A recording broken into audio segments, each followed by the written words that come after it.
My name's Matt Yanoff. I'm a general surgeon, a trauma surgeon, and a critical care doctor.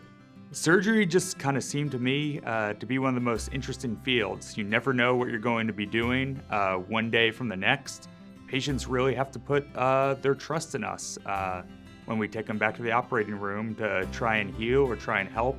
I wanted to be a part of that relationship. My philosophy of care is I'm going to treat you like I would a family member.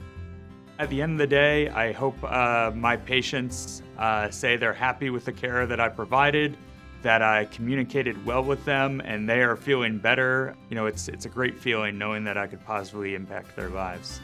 And it's really a sacred trust that our patients give us, and it's something that I don't lose sight of at any time.